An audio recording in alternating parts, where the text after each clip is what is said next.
So the line coding aspect of physical layer, it tells you how you represent binary zeros and ones at the physical layer. So before going to that, let you understand how exactly the analog signal is converted into a digital signal.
Okay, let us continue. The analog signal, it is shown here, is first converted into a discrete time signal using sampling mechanism. And we know that if a signal contains a maximum frequency component FM, then as per Nyquist rate, we should collect 2 FM samples. Okay, so from that signal, so that you can able to reconstruct at the receiving end. So while sampling, you have to follow the Nyquist rate. So the discrete time signal is quantized. So the y-axis also gets quantized. So after quantization, you will get a discrete signal, full-fledged discrete signal with respect to both time and amplitudes. So that signal will be converted into binary ones and zeros. So this is how you convert an analog signal into a digital signal. You can see here, this is a analog signal, let's say my voice signal. So the pulse amplitude modulation we do to get discrete time signal, then you convert, okay, so into the amplitudes also discretized, so using quantization. So here this signal is quantized, I mean discrete, both with respect to time and amplitudes. So then using binary encoding, you represent this discrete signal into a digital signal. So that is ones and zeros. Now come to the point that the function of the physical layer is that how you represent this binary ones and zeros in terms of voltages, right? So that is called line coding is, so which we are going to talk about now. Am I audible? Are you able to understand what is line coding? Yes, sir. Yeah. So before going to the line coding, why it is so important? So let us see this example. What is bitrate? Bitrate is the number of bits that you transmit per second. So now coming to baud rate. So the baud rate is the number of voltage level changes. The signal level changes per second is called baud rate. Okay. So let us see this. So here you can see from zero line, you can see it's a 1 voltage level, then it is changing to another voltage level. So one signal level change, then again here it is another second, third, fourth, fifth and sixth. Okay, so there are, so if you consider the entire duration is 1 second, there are 6 signal level changes in 1 second. So what about this bit rate? Bit rate is, if I consider this entire bits in 1 second, it's a 8 bits, 8 bits per second, whereas baud rate is only 6. So can someone answer, is there any chance that bitrate becomes a baud rate? So bitrate tells you how many bits you transmit per second. Baud rate tells you what are the number of signal level changes per second. If all the if all of them are different, then it can become bit rate, the baud rate. Come again? There are alternate ones and zeros, then it will become Exactly, Pranav. Very good. So if there are continuous zeros and ones, right? So alternate zeros and ones, then it will be the signal level changes is equal to the bit rate. Okay, so yeah, so let us understand this. So the, this waveform, the first waveform, you can see the bit durations. So binary 1 I am representing with some positive voltage and binary 0 is with 0 voltage. So now see the bottom waveform where the bit durations is less. Okay, so you see here the clock frequency is higher in representing binary ones and zeros. So that's why the bit duration is reduced. So on the above waveform, okay, so the bit durations is much higher. So what's happening here? So we are losing the synchronization. We are losing the synchronization. So this above waveform is with a higher clock frequency, and this one is sorry, the above waveform is lower clock frequency and the bottom one is higher clock frequencies. So when you increase the clocks, what happens to bit duration? It will reduce. So now, if I maintain this kind of waveforms at the sender and receiver, it means that there is no synchronization between the sender and the receiver. So here, the sender is quite slower and the receiver is higher. Okay, so receiver is working at higher speeds, whereas sender is working at lower speeds, lower clock frequencies. So it leads to the lack of synchronization. So what's happening here, you can see because of higher frequency at the higher clock frequency at the receiver, so even though the sender has sent only 8 bits, but receiver, how many it has received?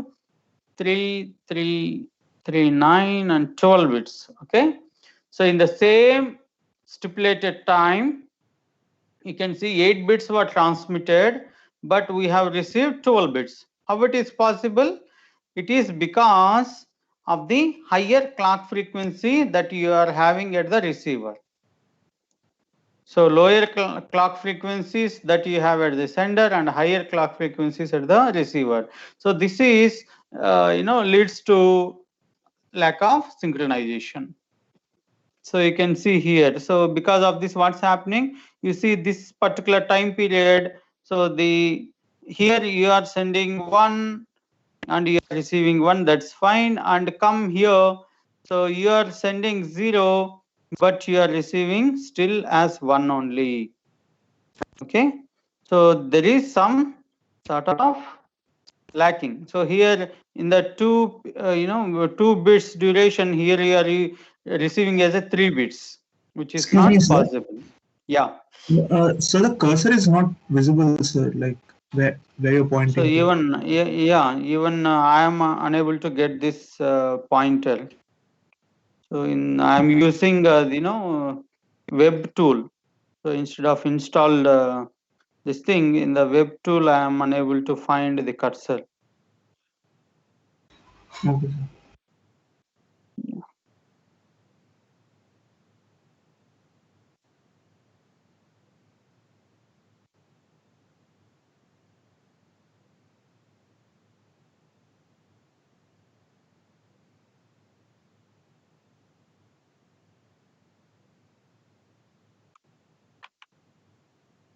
So let me search for a cursor.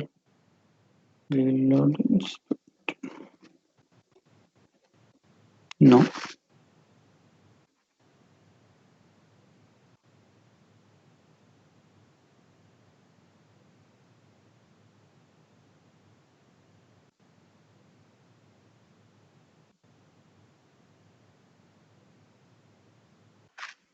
Okay. Yeah, let us try to understand the clock frequencies, what's happening. In a digital transmission, the receiver clock is 0.1% faster than the sender's clock. So how many extra bits per second does the receiver receive if the data rate is 1 kbps? So try to understand. So in this example, it says that the receiver is quite faster. How much? It is 0.1% faster than the sender's clock. So when you are sending a data of 1 kbps, so obviously there is some extra bits that you are going to receive at the receiver because this receiver's clock is quite faster. We have seen in this example, right? So here the receiver's clock is faster. So that's why you are getting more number of bits than what you have transmitted. So same case here also, but it is only 0.1% faster. So when you are sending 1000 bits, so k means the actual value is 1024. For simplicity, I am rounding off to 1000. So when you are sending 1000 bits per second, so a receiver clock is 0.1% is faster. So the extra bits that you are going to get is for a 0.1% means for every 100, 0.1. So for every 1000 it is 1. So 1 extra bit you are going to receive at the receiver. That means when you are sending 1000 bits per second, you are going to receive 1001 bit per second. So same way, when you are sending 1 megabits per second, then 0.1% faster. So 1 mega into 0.1%, it leads to 1000. So when you are sending 1 megabits per second, you will get 1000, 1 mega and 1000 extra. So that is the example to understand what's happening when you are not having synchronization between the sender's clock and the receiver's clock. So this is it should not be happening like this. So that's why we introduce line coding techniques to address those issues. Okay, so we have to have synchronization between the sender and the receiver. So we'll try to represent binary ones and zeros. So there are three ways of doing it. So unipolar, polar and bipolar techniques. So unipolar is uni means one, right? So the binary ones and zeros will be represented something like this. So you can see binary 0 is represented with 0 volt and binary 1 is with certain positive voltage. Okay, so you can see the entire representation is on one side of the timeline, only the positive side, right? So there is no negative these things. So that's why it's a unipolar, only one polar, only on the positive side. So now coming to polar. Polar is further classified into non-return to zero, return to zero, Manchester and differential Manchesters. So polar means it consists of both positive levels and negative levels. So let us see the first one, non-return to zero, where you have non-return to zero low and non-return to zero high. So L for low and I for inverse. Okay, so N or Z I.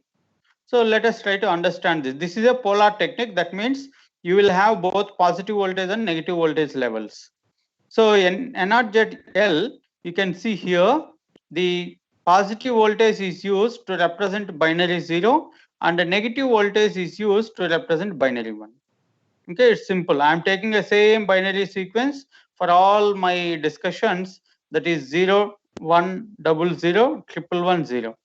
So this 8 bits I am going to take to explain all the line coding techniques. So the first one is NRZL, the first polar technique, non-return to zero low. So this is a fixed representation that binary 0 is represented with a positive voltage, binary 1 is represented with a negative voltage. So now coming to non-return to zero I. So I means inverse. Okay, so inverse. So try to trace out this waveform, it's very important.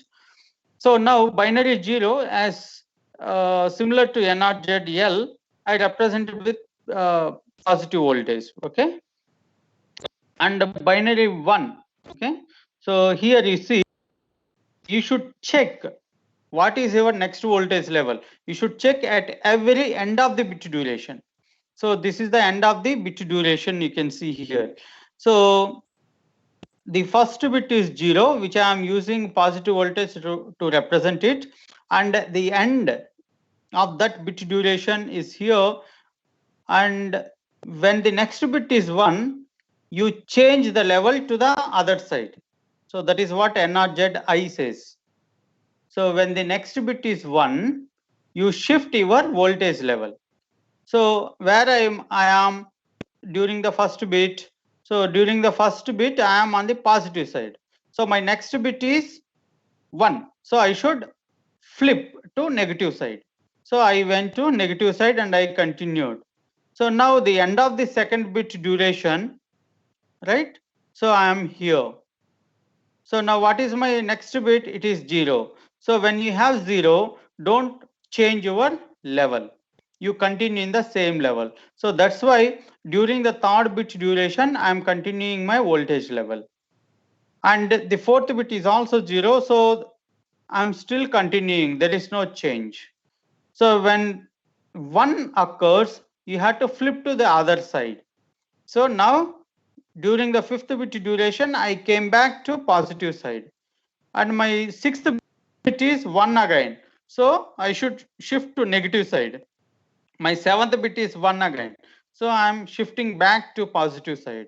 My eighth bit is 0. So I am continuing where I am. So what NRZI says, if 0 is there, you continue where you are. If the next bit is 1, you shift to the other side. Any doubt on this? Excuse me, sir. Yes, go ahead.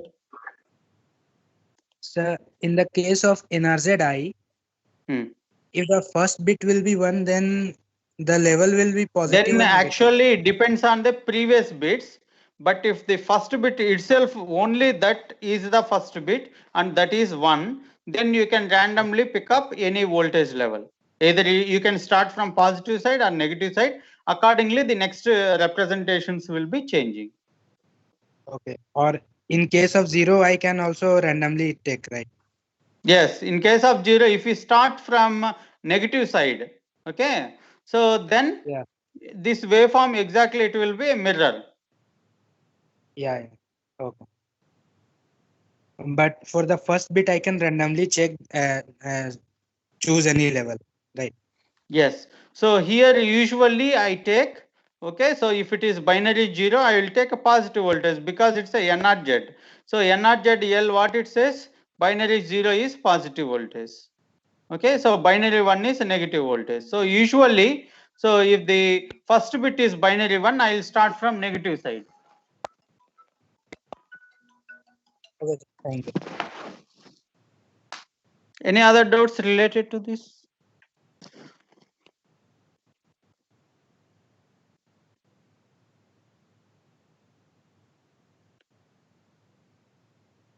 So let me brief out. So in the polar techniques, we have two things that is in NRZ, NRZL and NRZI. So in NRZL, so that is non-return to 0, low. Non-return to 0, it means that nowhere you will stop at 0 level. Okay, 0 voltage level. So either you will be on the positive side or negative side. So never you land up on the 0 line. So that's why it is called NRZ, non-return to 0. Nowhere you will return to 0. So low, okay, so low is a fixed representations. Binary 0 is positive voltage, binary 1 is negative voltage.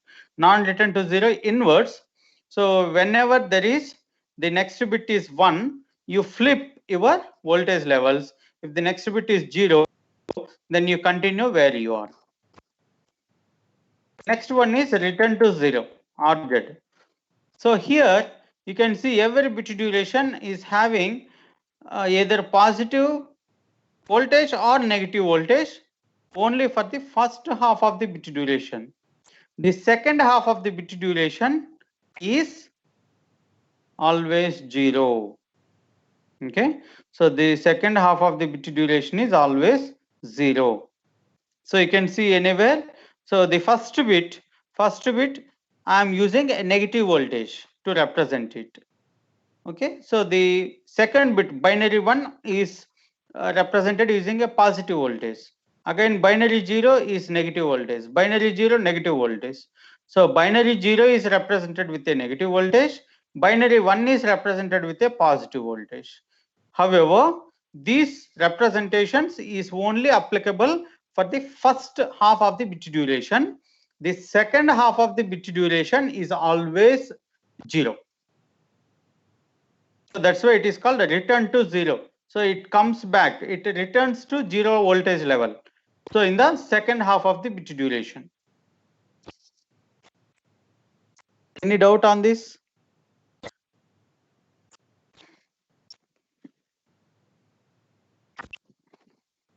So why I go for this kind of things? Why I want 2 voltage levels? Instead, why can't you maintain the same voltage level throughout the bit duration like this? So in NRZ techniques, you can see throughout the bit duration, you are having only one voltage level. So either it may be positive or negative. Whereas in return to 0, you have in each bit duration, you have 2 voltage levels. So the first half of the bit duration represents the actual bit. The second half is always for synchronization purpose. Okay. So the second half of the bit duration provides you synchronization. What is that synchronization? So if there is any mismatch between the clock frequencies of sender and receiver, so that mismatch can be compensated with this half of the bit duration. The second half of the bit duration is meant for that clock adjustments. So that is called synchronization purpose. Now coming to the next polar coding technique called Manchester encoding. So here also in each bit duration you are maintaining two voltage levels. So binary 0 you can represent as high to low, and binary 1 is low to high. So at any point of time each bit will be represented with two voltage levels. You can see the first bit binary 0, so that is high to low. It is fixed representation. So high for the first half of the bit duration, and the second half will be negative side. Okay, so here also it is not landing up on the 0 voltage line. Okay, so nowhere you will continue in the 0 voltage line. Either you will be on the positive side or in the negative side. So it's a fixed representation. 0 means high to low. 1 means low to high. So again 0, high to low. 0, again high to low. Okay. So there are two continuous high to lows. However, you have to join. When you are drawing the waveform, you have to join them. 1 means low to high. Again 1, low to high. Again 1, low to high. So final 0, which is high to low. So it's a fixed representation. Manchester is, again you have, see the first half of the bit duration is for bit representation. The second half is meant for synchronization purpose. So wherever you are maintaining two voltage levels in the given bit duration, so it means that you are providing synchronization. Very important to remember this. Excuse me, sir. What exactly do we mean by, how does it exactly overcome synchronization?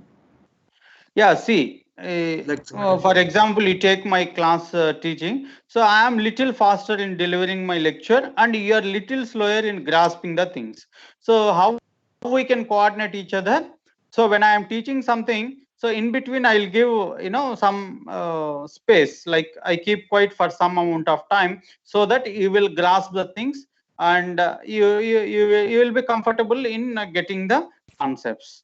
Correct? So here we are trying to have synchronization where the fast sender is stopping a while. So that's how. So here the receiver clock is little higher. Okay. So for example, the receiving clock frequency is a little higher. So maybe 0.001%, and sender is little slower. So this second half of the bit duration helps you to adjust the sender and receivers. Yes, sir, got it.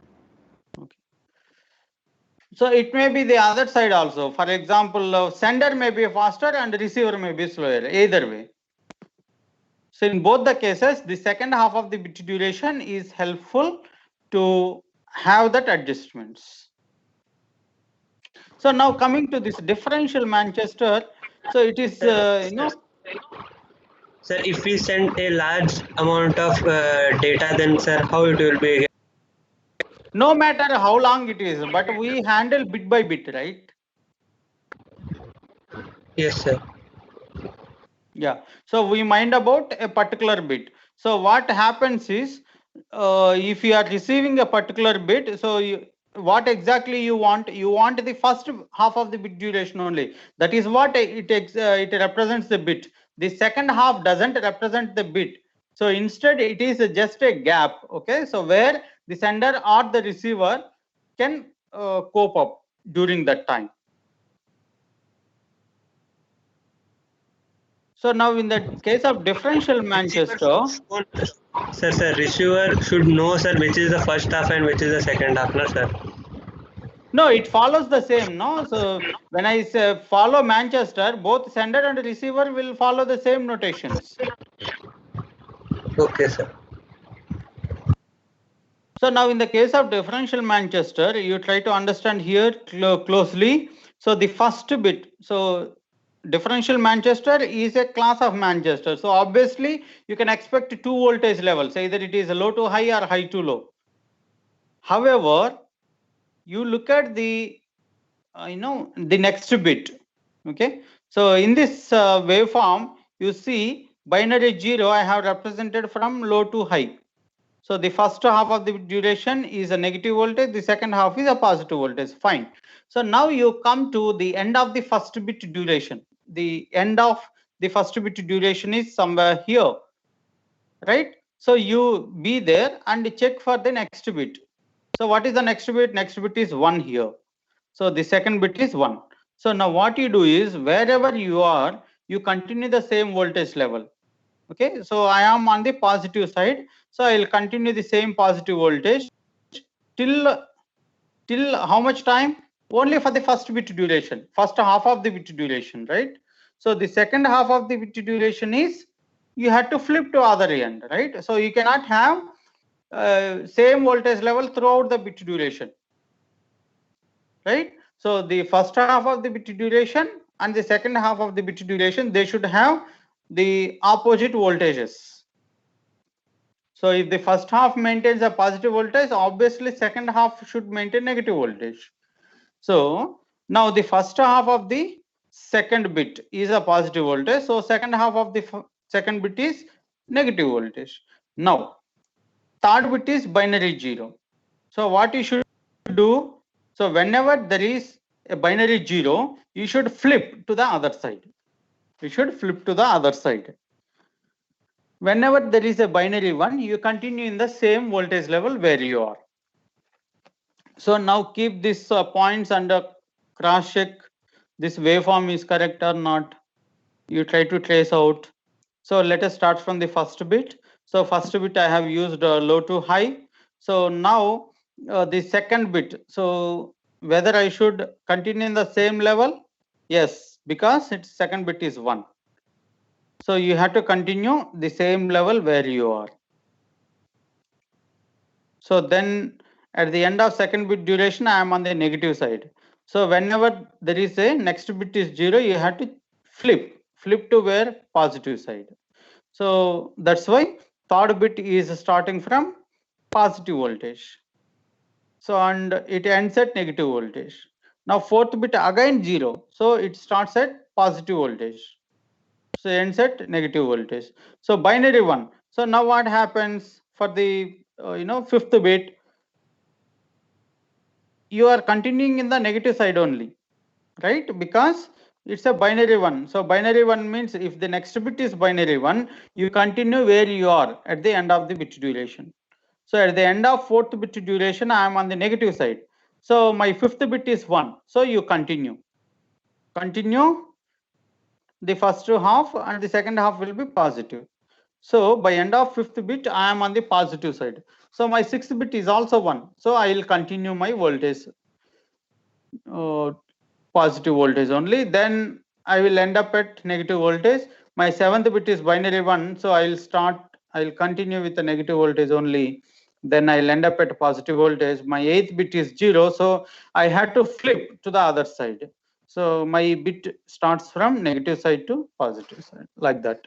So in summary, so differential Manchester, since it is a class of Manchester coding, so each bit duration will have two voltage levels.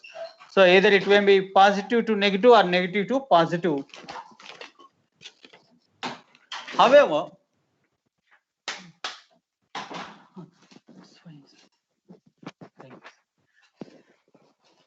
so the next bit is 1, then you have to continue in the same voltage level for the that half of the bit duration. Okay, any doubt on this, please let me know.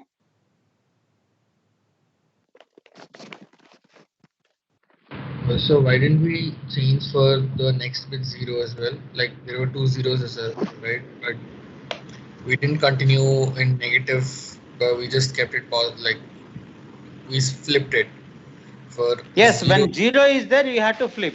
If 1 is there, you have to continue where you are.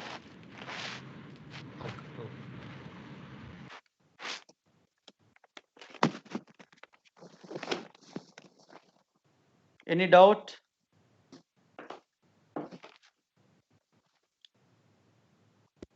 Okay. Then the next one is bipolar encoding, the last one. Bipolar, that means you will have two polarities for binary 1 here. So 0 voltage is binary 0 is represented with always 0 voltage. Okay, you can see binary 0 is represented always with 0 voltage. Binary 1 is represented either with positive voltage or negative voltage.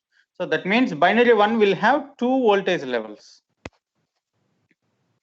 So you can see the first binary 1 in the sequence is represented with positive voltage. So the binary 1, wherever it comes in the sequence, the next binary 1 is negative voltage. The next binary 1 is positive voltage. Next binary 1 is negative voltage. So like that.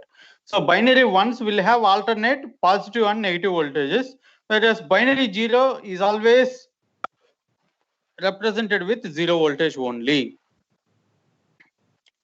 Okay, so it's a kind of alternate marking scheme. Yeah, so if there is no doubt on this technique, I want to raise a simple question that is this kind of line coding provide synchronization or not?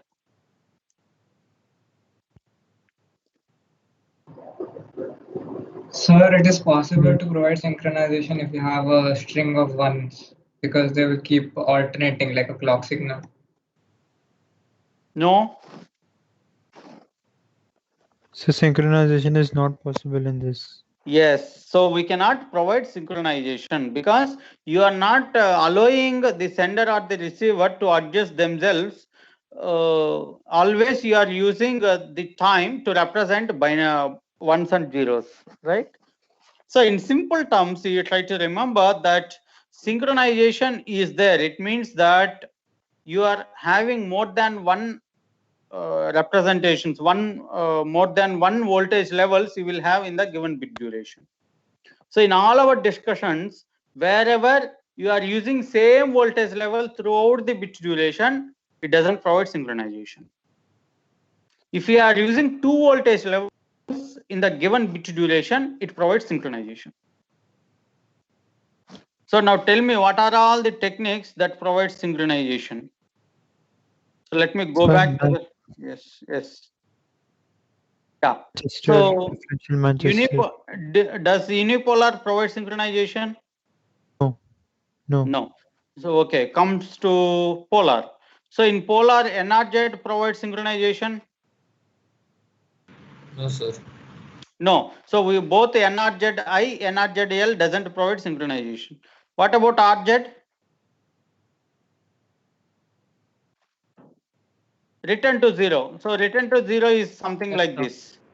So you will have two voltage levels. So first half, it may be positive or negative voltages, but the second half is always 0. So it provides synchronization. Manchester? Yes. Differential Manchester? It also provides. Bipolar? No. Okay. So that is how. So this is a homework for you that I am giving a 8-bit stream. So you try to represent with all the schemes that we have discussed. So now coming to the next function of the physical layer. So I have a doubt. Yes. Yes, Kunal, go ahead. So does bipolar technique have any? So does bipolar technique have any advantages of its own? You see, every technique has its own advantages and disadvantages for that matter. So it is quite simple, right? So binary 0 is always represented with a 0. So only what you have to do, you have to see binary ones and give alternate voltage levels. That's all. It's quite simple compared to the the techniques like NRZ and Manchester and differential Manchesters. Because in Manchester and differential Manchesters, even in RZ, so all the line coding techniques which provide synchronization, so it's quite tedious that you had to maintain 2 voltage levels in the given bit duration, right? So the switching speed between the voltages should be much higher, whereas here it is not like that. Okay, sir. So next aspect is multiplexing techniques. So the multiplexing, it says that when you have n users who wants to transmit the data, so you can, transmit all the users' data on a single link. Okay, so on a single channel. So you might have studied this with respect to logical circuits in the case of logic designs, right? So here, you, instead of providing a different exclusive links for each pair of sender and receiver, what I do is I will share the link among n number of users to transmit their content. So that is what multiplexing is. So we classify broadly into 4 types: frequency division, time division, wavelength division, and code division multiplexing techniques. So the frequency division and wavelength division, they are analog techniques, whereas time division and code division are digital techniques. So the first one is FDM, frequency division multiplexing, where the channel, you can see here the channel which represents with different colors. So the entire channel is divided into sub channels, channel 1, channel 2, channel 3. So these are all sub channels. Okay. So and each sub channel is assigned to a pair of sender and receiver. So the bandwidth, the channel bandwidth is divided. So here in this example, the channel bandwidth is divided, and each divided sub channel is assigned to a pair of sender and receiver. They are allowed to transmit the data in that given sub channel, and nobody is going to interrupt them. So try to look at this example. These are all certain, let's say some voice signals, something. So you can see here, so these are modulated with the different carriers, F1, F2, F3. So these are all the modulated signals, and I am multiplexing it. So, and this is my resultant signal. Okay, so this is what I am going to transmit. So this is the multiplexer signal. So this multiplexer signal is received by all the corresponding 3 receivers. Okay, so here I am using 3 senders, right? So 3 senders, they are trying to transmit the signals by modulating with different carriers. So after modulating, I'm multiplexing them, and this multiplexed signal will be received by all the 3 receivers. Now how they are going to take out their original signal? See, the receiver of user 1 should receive this, the receiver of user 2 should receive this signal, and receiver of user 3 should get this baseband analog signal. So how exactly they get this?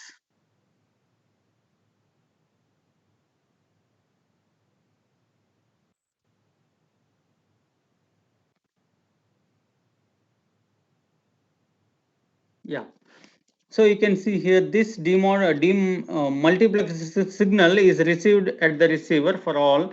So now you have to filter out the other signals apart from the signal that you want. So you design a filter such that the center frequency of the filter is F1. So it filters the other frequencies, and like that you have to extract your signal, then followed by demodulator. So you will get your baseband signal. So let us see the telephone signals. So the telephone signals which uses FDM multiplexes like this. So we know that the voice signal, human voice signal, we take it as 4 kilohertz. The maximum frequency component is 4 kilohertz. So 0 to 4K, each user releases the voice between these frequencies, 0 to 4 kilohertz. So, but when you are modulating it, you have to modulate with a different carrier, right? So here the center carrier for the user 1 is 22 kilohertz, and for user 2 it is 26 kilohertz, and for user 3 it is 30 kilohertz. So the center frequencies. So the modulating frequencies are different for different users. So when you multiplex this, so the multiplexed signal looks like this. You can see the different colors. So blue indicates the signal belongs to user 1, and pink it is for user 2, green it is user 3. So is there any chance of overlapping or collision in this signal, sir? yes, it is not exactly collision, it's a overlap that exists. So we'll try to adjust that. So the multiplexed signal is received by all the receivers. Now they use a band pass filters with this center frequencies. Okay, so the receiver of user 1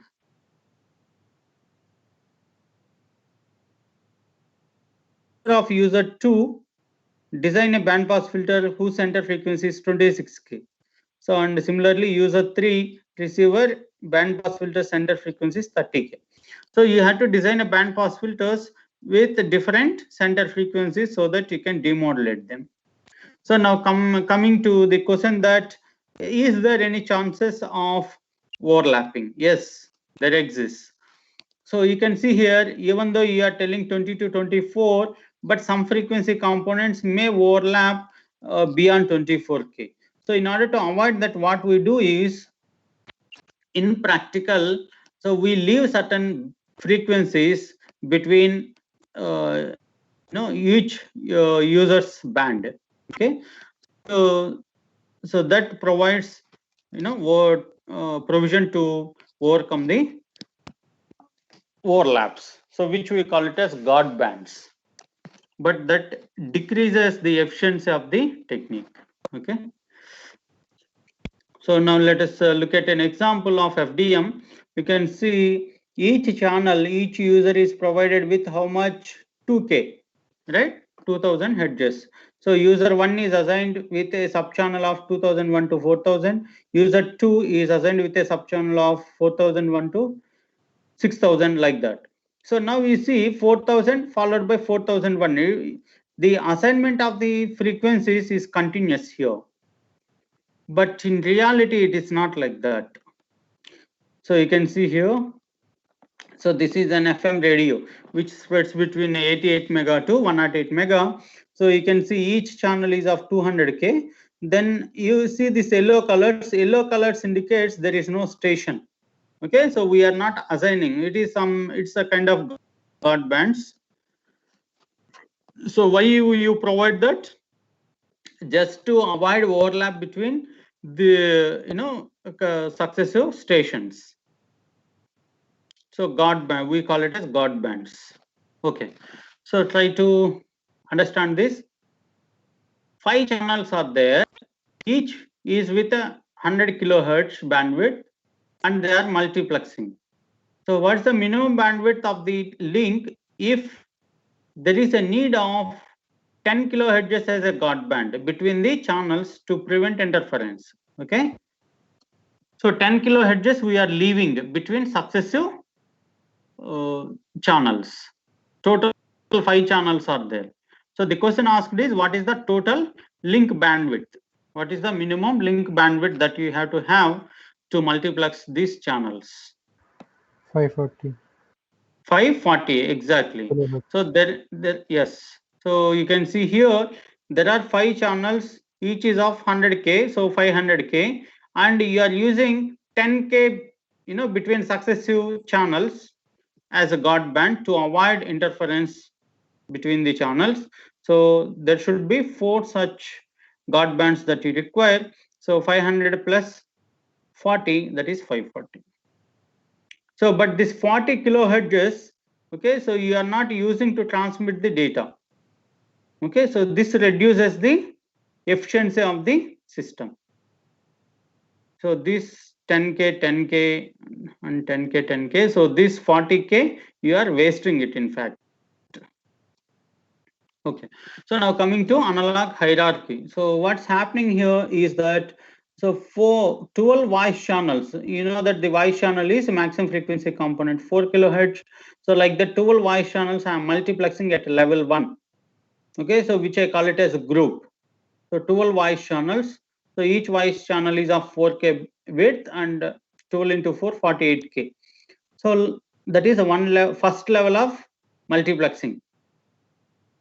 So like that, I multiplex 5 such groups. Each group has 12 voice channels. So 12 into 5, 60 voice channels. This is the second level of multiplexing. That is called super group. So like that, 10 such super groups I am going to multiplex in the third level. So which I call it as master group. So altogether it is 600 voice channels. Like that, 6 such master groups I am going to multiplex, which gives you 3600 voice channels, which is a jumbo group. So this is the hierarchical way of doing multiplexing, so which is called analog hierarchy. Okay. So when I say analog hierarchy, this is how it happens, the multiplexing at different levels. Similarly, we also have digital hierarchy. We will see to that while discussing about TDM. Okay, so now try to understand this example that the advanced mobile phone system AMPS. So this is the first generation cellular system, okay, 1G. So the first band is 824 to 845 mega. And for sending, okay, so sending means from a mobile station to base station. So when you are using a first generation cellular phone, so you will be assigned with 2 channels, each is of 30 kilohertz bandwidth. So one is 130K is used for transmitting your voice and 130K is used to receive your voice. So 130K 30 kilohertz is assigned between this band. So that is 824 to 849 mega band. So the total is 25 mega band. Similarly, for receiving, there is altogether it is 25 mega band is present. So for per user, you require 30K. So now the question asked is, how many people can use their cellular phone simultaneously to make calls? Okay, try to understand. When I want to make a call, I should be allocated with 30 kilohertz bands. One is to transmit and one is to receive. So to transmit, I have to have 30 kilohertz band between the frequencies 824 to 849 mega. Similarly, to receive the voice, I have to have 30 kilohertz of band between 869 to 894 mega band.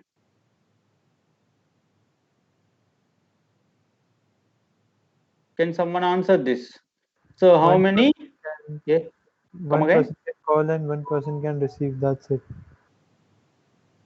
One? No, you're wrong. Try to understand. This is a AMPS is an analog phone system. I mean, analog or advanced phone system, which is based on the FDM. So what FDM says, the total link bandwidth is divided into sub-channels. So this 30K is a sub-channel, which is assigned for a particular user. The total bandwidth is 25 mega in each direction. For sending, you have 25 megahertz of band altogether, and similarly for receiving also you have 25 megahertz altogether. So each user they require only 30K. Sir, if we don't account for guard band, somewhere around 830 people ish. Exactly 830.33 you will get when you do division 25 mega by 30K.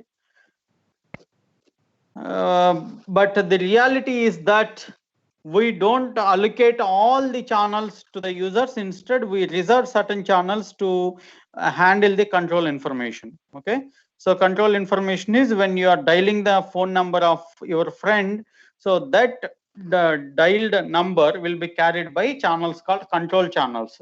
So at that point of time, they don't carry any users data.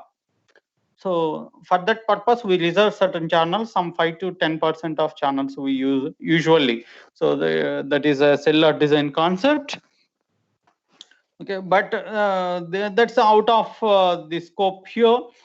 so as a part of FDM, the point that you need to understand is that what is the total link bandwidth in each direction and how much each user requires. Okay, so in each direction you have 25 mega band and each user requires only 30K. So like that, so you can accommodate 833 users. Okay, so however, the practical aspect is that, so we leave certain frequencies as guard band, so we'll allocate only 832. So out of 832, again 42 goes for control channels and only effectively 870 channels can be assigned to the users. So this is none of our business at this point of time with respect to FDM.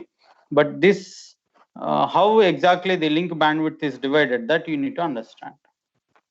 So now coming back to GSM. So GSM was a second generation cellular system, which is a digital one. So where you have 890 to 915 mega and 935 to 960 mega, again 25 mega in each direction. So but it is divided into 200K each. So the channel for each user is 200K each instead of 30K. Okay. So that time, how many users you can accommodate in the case of GSM?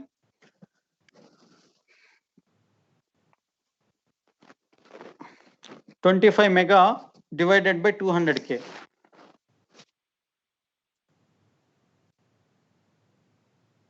125. 125, right? Yes.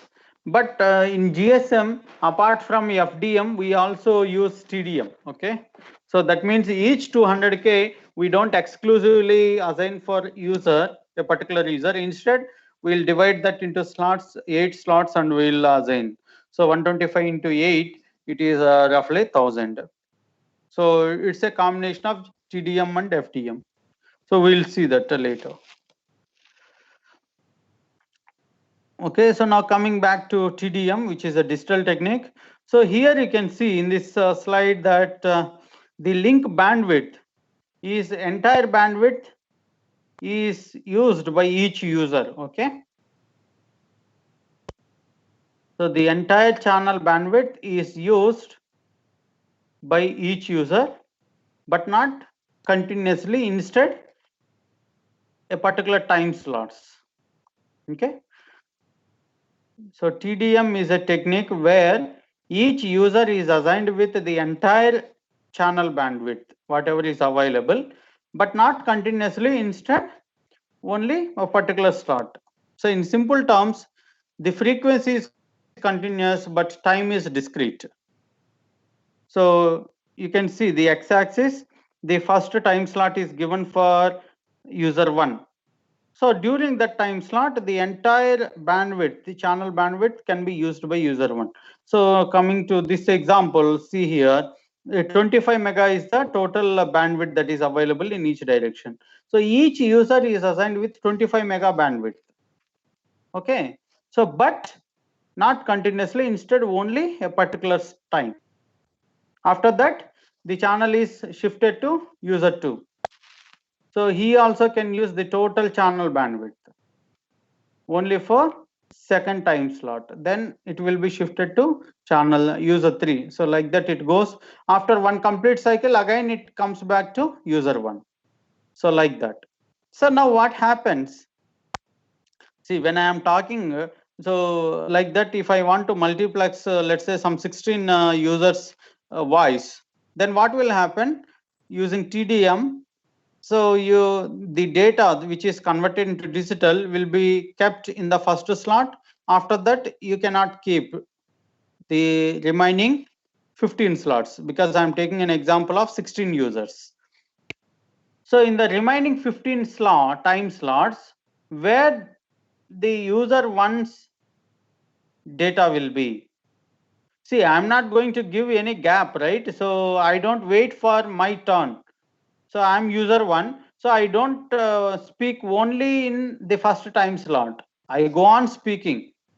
But how my data is going to be multiplexed? Any idea?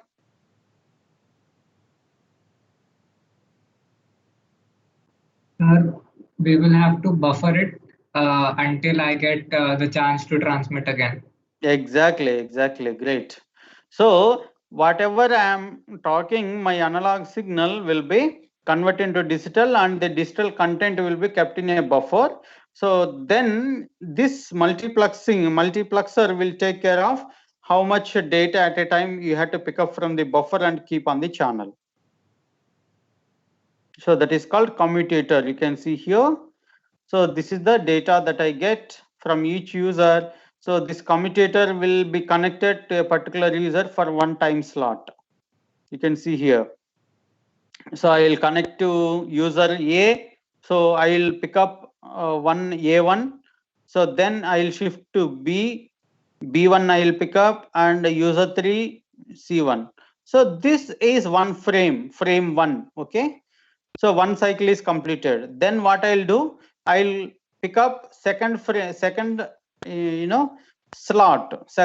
of user A, then second slot of user B, second slot of user 3. So A2, B2, C2, that is frame 2. So like that, on the left side of this commutator, so commutator is nothing but a fast switch. So you will get the frames, whatever you, not exactly frames, it's slots. Okay, so each user gives a slot which is a piece of bits.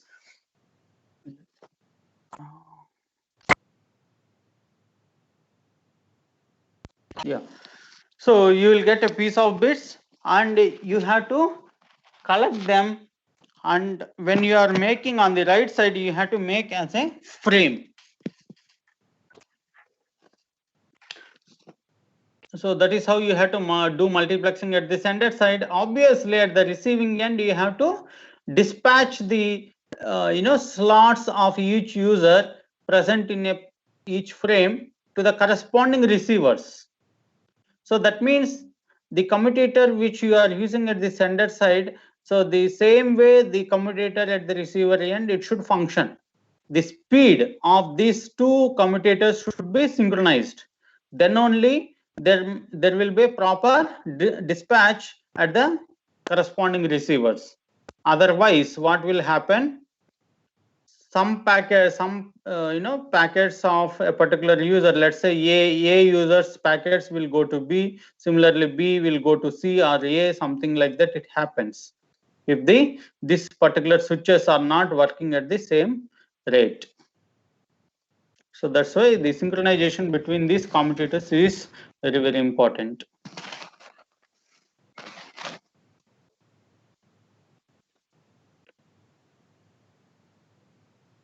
So next is that in TDM, we have two classes. One is statistical TDM and synchronous TDMs.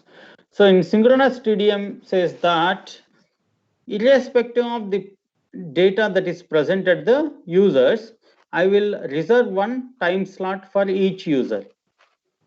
Okay, so in this example, you can see there are 4 users. So I will reserve 4 time slots per frame. So no matter whether the users have data or not, but still I reserve these slots for them. So in this example, only user 1 has data, remaining 3 fellows doesn't have any data. So, but still you are filling up with some zeros. Only the first slot, which is a small d, data is d.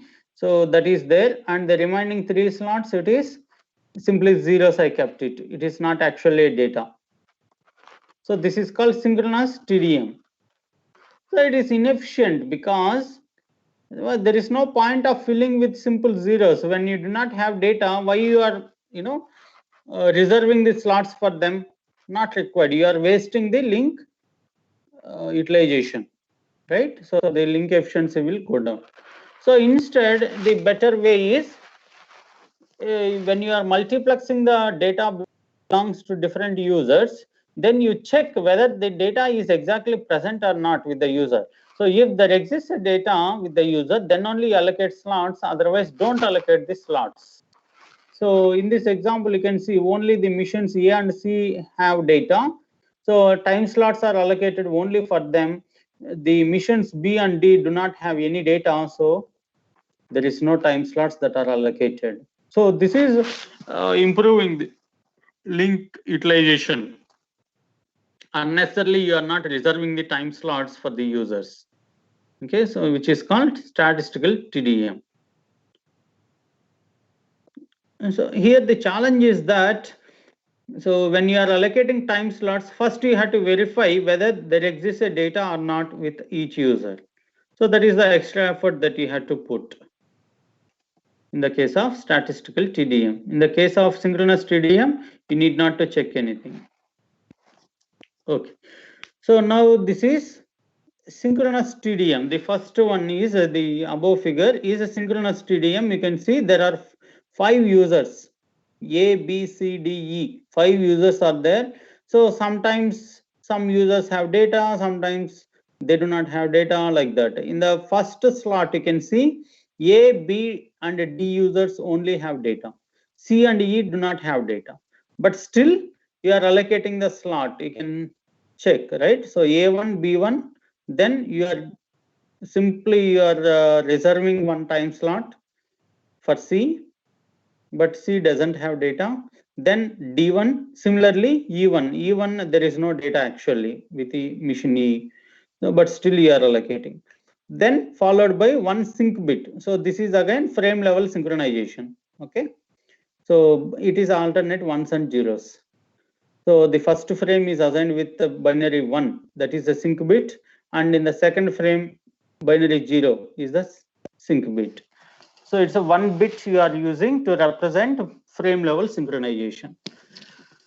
So this empty spaces, it is this leads to minimizing the link utilization. Now coming to statistical TDM, you check what you are doing here. In the first frame, you are assigning only A1, B1, and D1, right? So this small a, small b, small d are the data corresponding to those users. Then you are assigning, for the second frame, what you are doing, A do not have data in the second slot. So we don't allocate, only B, D, E. So B2, D2, E2. So this 2 refers to frame number, B, D, E, they refers to users. And small b, small d, small e refers to data belongs to that users. So here there is no empty spaces that you can see here in the case of statistical TDM. Any doubt on these two? Statistical TDM and synchronous TDM. So synchronous TDM is quite simple because we need not to worry about whether the user have data or not, but still we allocate a fixed time slots. If the user has data, he will put, otherwise it will be filled with some zeros. Whereas statistical TDM, we first verify the presence of data with each user, then based on the data that is present, we allocate slots. So here also, the Yeah. empty spaces that we have means we are just filling it with the data means which is actually present. So exactly the space is like not means it is also being wasted kind of. Instead of being filled with empty spaces, now it is being filled with the details of the data that is present. So I'm not getting your question. So in synchronous, you said that the space is wasted because of the empty data, right? Like when there is no data. Yeah, simply you are filling with some garbage. Yeah. Yeah, but in statistical, we have to attach extra data bits. Like for A1, we attached A, B1, we attached B. So that is increased as compared to synchronous. No. Don't take it in that way. So I need not to mention this small a, small b, small d. Okay, it is not extra actually. So it indicates that data belongs to A1. That's all. Okay, so maybe you are confused with the synchronous TDM representation and statistical TDM representation. In synchronous, you do not have that small letters. In statistical, you have that small letters, right? So you can ignore it. There is no need actually. So you can keep just A1, B1, D1, B2, D2, E2. Okay, sir. That small letters represent the data of that users. That's it. Even you can introduce here also in the synchronous TDM if you want. So like A1 followed by small a, B1 followed by small b, D1 followed by small c, something like that, small d, something like that. And C1 followed by 0, E1 followed by 0. Similarly, A2 followed by zeros, B2 followed by small b, C2 followed by zeros, D2 followed by small d, E2 followed by small e. Like that you can do it. Yeah, now coming to, we have seen analog hierarchy. We'll also look at digital hierarchy. Yeah. Tell me. So I have the statistical TDM. So the link speed in the statistical TDM should also be n times as fast. Come again. Your voice is breaking. Your voice is breaking. Each line in the marks, right? Your voice is breaking. I'm not able to. So the link speed has to be n.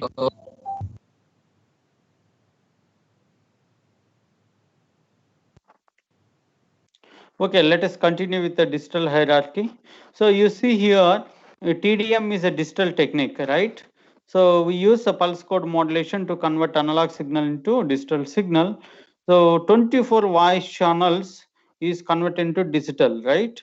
So we have seen to convert analog voice signal into a corresponding digital. What is the data rate that you will have? During Nyquist and Shannon's limit, we have discussed this question. Hello, am I audible?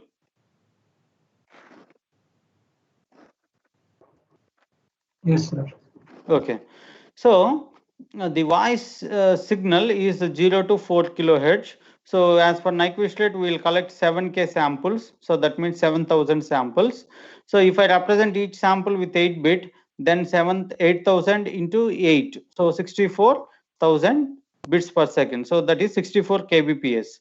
So each voice signal, human voice signal, when you convert into a digital signal, the rate that you get, the bit rate that you get is 64 kbps. So now 64 such voice channels, when I try to multiplex them in the digital domain, so what you will get, 24 into each one is 64 kbps plus 8 kbps overhead. Okay, so this is again a synchronization purpose. So 24 into 64 kbps plus 8 kbps overhead. So altogether it leads to 1.544 mbps. This is called T1 carrier. Okay, the first level of multiplexing. So T1 carrier means it is default is the data rate that you have is 1.544 mbps. So it is something like that.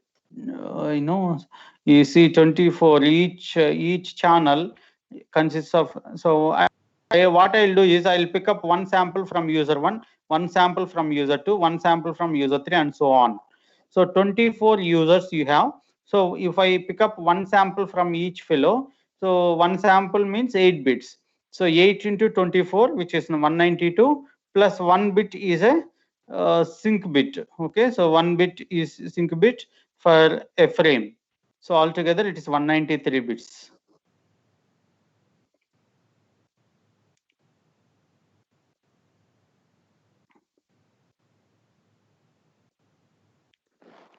So 193 bits per frame. So like that, how many frames you will have? 8,000 frames, because you are collecting 8,000 samples per second. Any doubt on this? You see clearly. So 24 voice channels, that means 24 voice signals. Each voice signal is sampled at 8,000 samples per second, because FM is 4K. So maximum frequency component is 4 kilohertz. So as per Nyquist rate, you have to collect 8,000 samples per second. When I represent each sample with 8-bit, 8000 into 8, 64 kbps. So how I am going to multiplex them is, I will pick up one sample from each user. So I will get 24 samples. Each sample is represented with 8-bit. So 24 into 8 plus 1, 193. So this is one frame. Okay, so in one frame, you will have one sample of each user. But at each user, you have 8000 samples per second. So how many frames you have to make? 8000 frames per second you have to make. So 8000 into each frame is 193 bits per second. So 8000 into 193, it leads to 1.544 Mbps. That is T1 carrier. So that is this first level of multiplexing. So like that, I multiplex 4 such T1 carriers. 4 such T1 carriers in the second level. So 4 into 1.544 Mbps, it leads to 6.312 Mbps. So like that again, I'm going to have 7. So 7 such DS2 digital subscriber level 2. Okay, so 7 into 4, 28. Okay, so then you have 6 such.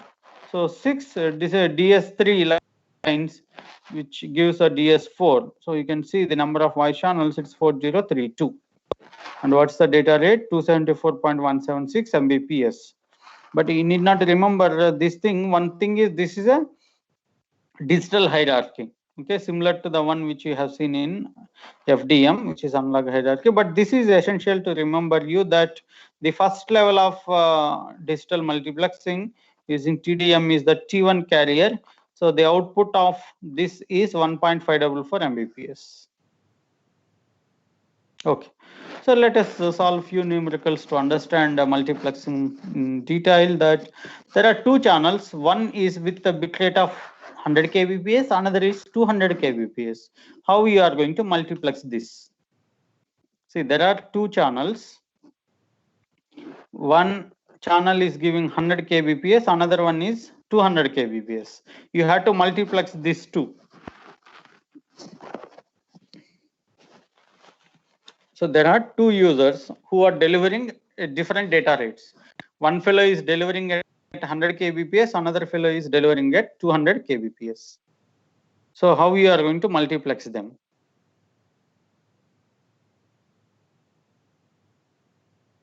So by default, you pick up only, one bit.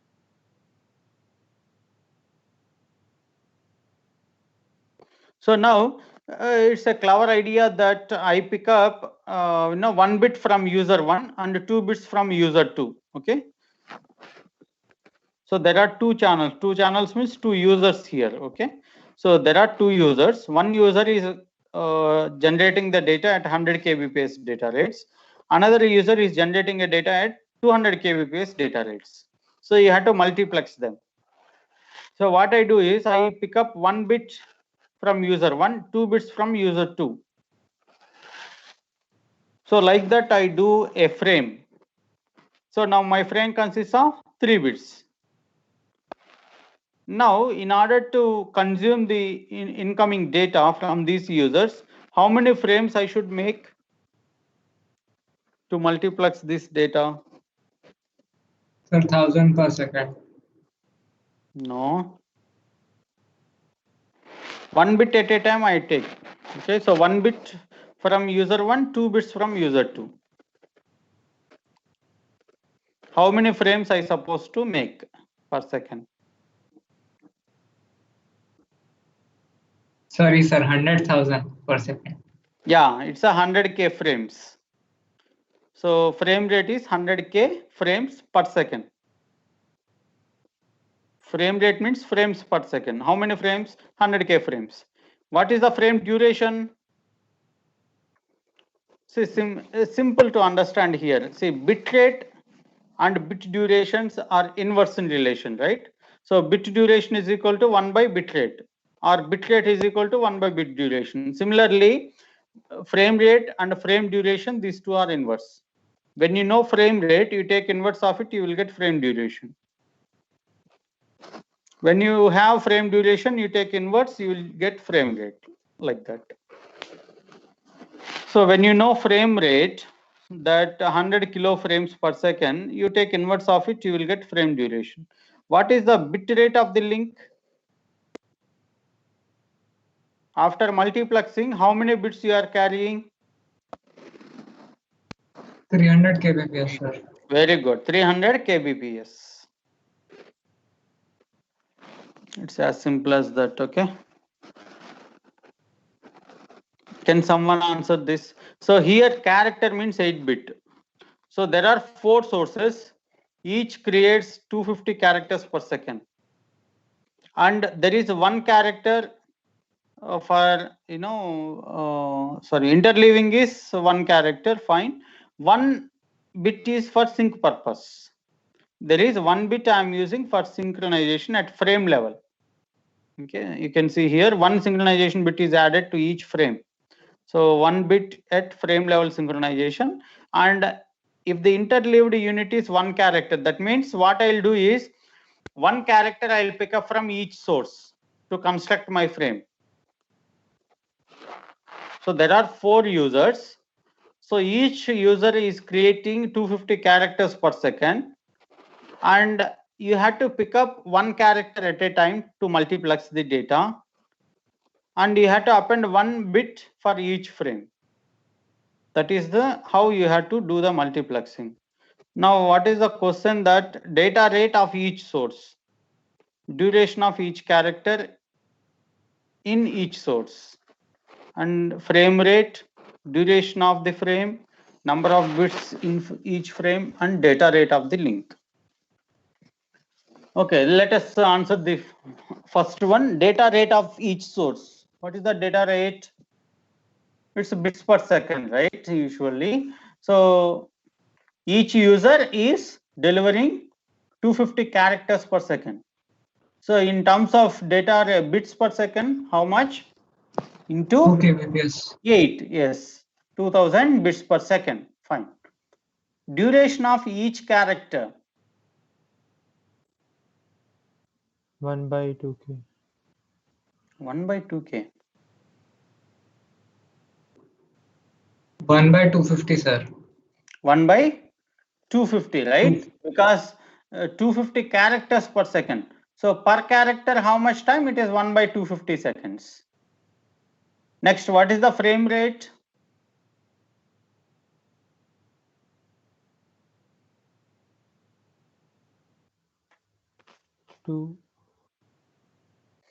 See, 250 characters per second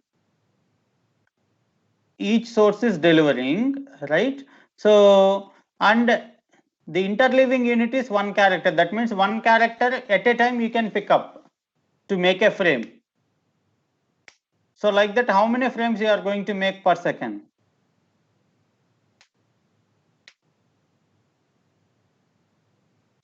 Frame rate means number of frames per second. Sir, 250. 250 frames per second, that is your frame rate. Duration of each frame?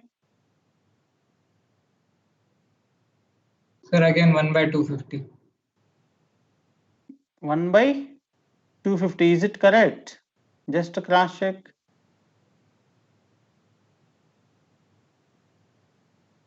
See, frame rate you are telling in terms of characters. Is it so? No. Yeah, correct. So it's a 1 by 250.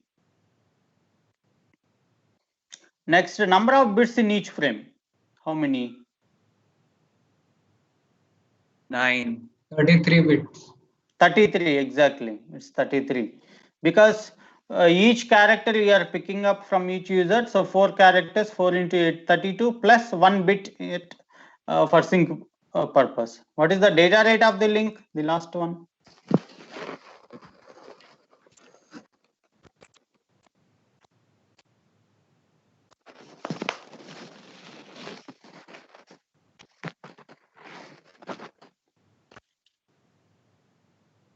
What is the data rate? 0.25 kbps.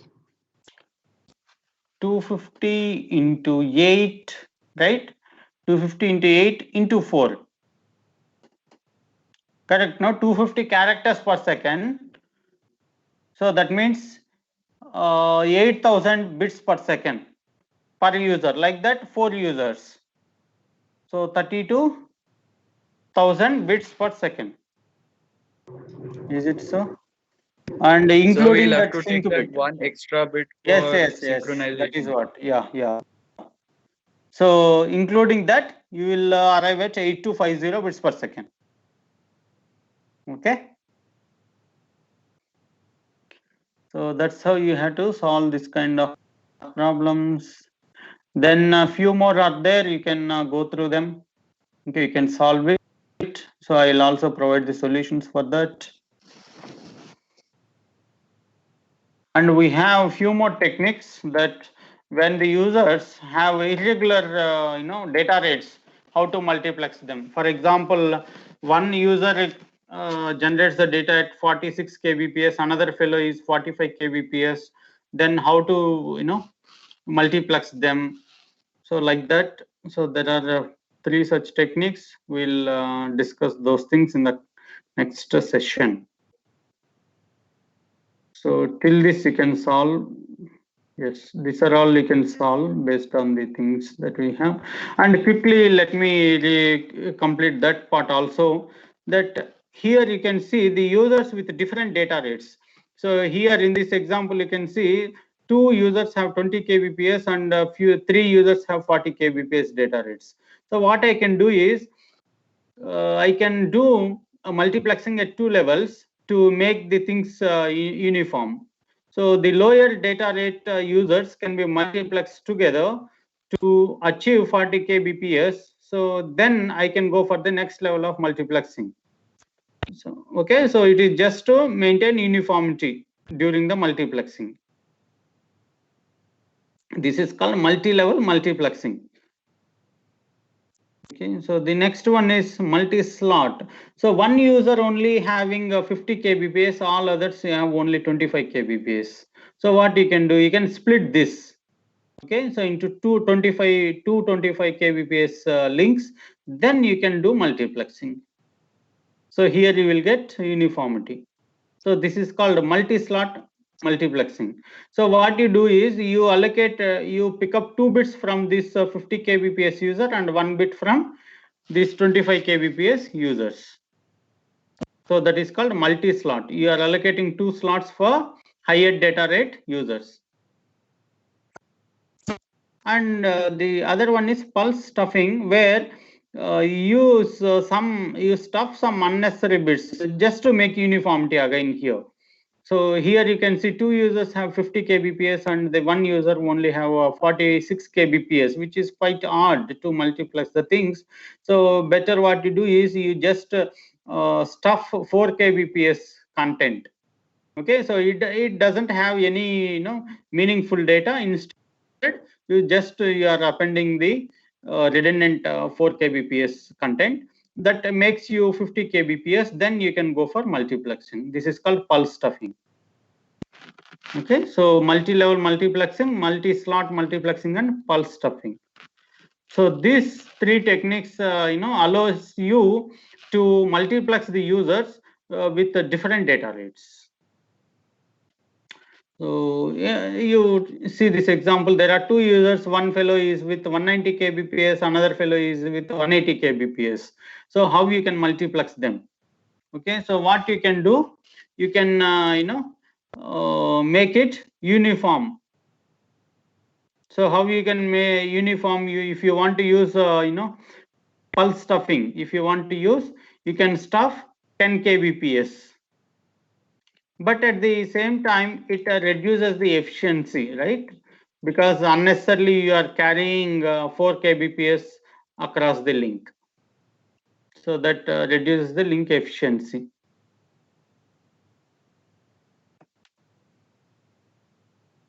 So now what I did was, I made 2 sources equal 190 kbps, right? So then I started doing multiplexing it. But effectively, what is the data rate? It's only 370 kbps. But what is the data rate that you achieve after multiplexing 380, because 190 plus 190, 380 kbps you will get, but effectively it is 370 only. So efficiency will be 370 by 380. That is your efficiency that you will get. And here these are two users. There are total 4 users. 2 users with a 200 kbps, and the other 2 are with 150 kbps. So now what you do? Use multi-slot multiplexing. So what you do? You use 4 slots for 200 kbps fellows and 3 slots for 150 kbps users. So this is multi-slot multiplexing. So this you can do it. Yes. Yeah. So we'll try to end up this problem. Maybe you can try. If you are unable to, we'll discuss in the next class. Okay. So here I do all the techniques. Okay. So I have multi-level multiplexing. I have pulse stuffing. Both I have. Okay. So we can do this.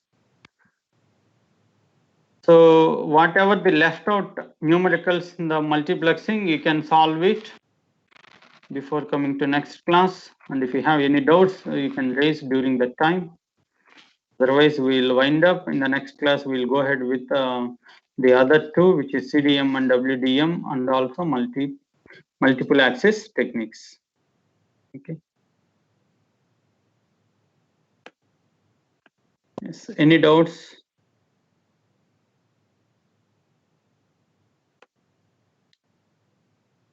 If not, yeah. So in the statistical TDM,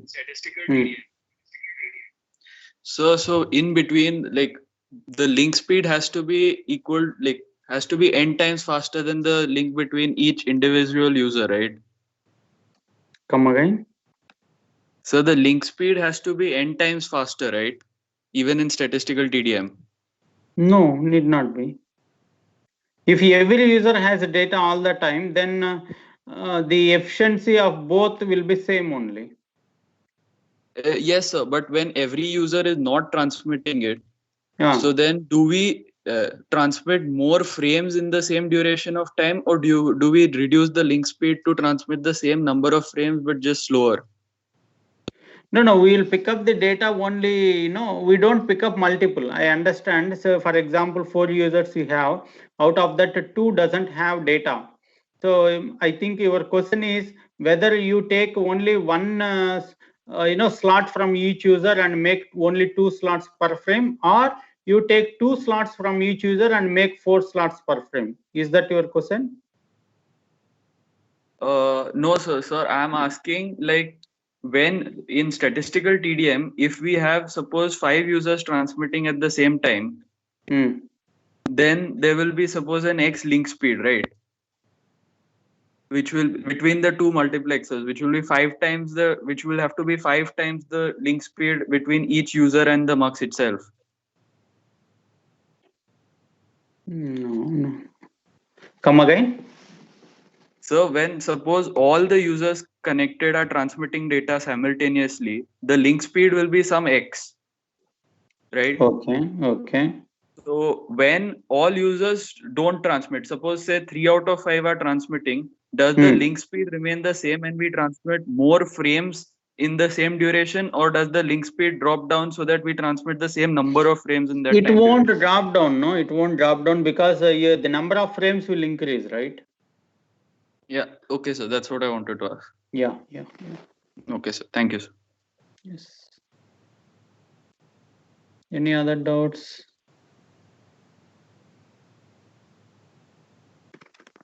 Okay, we'll wind up here.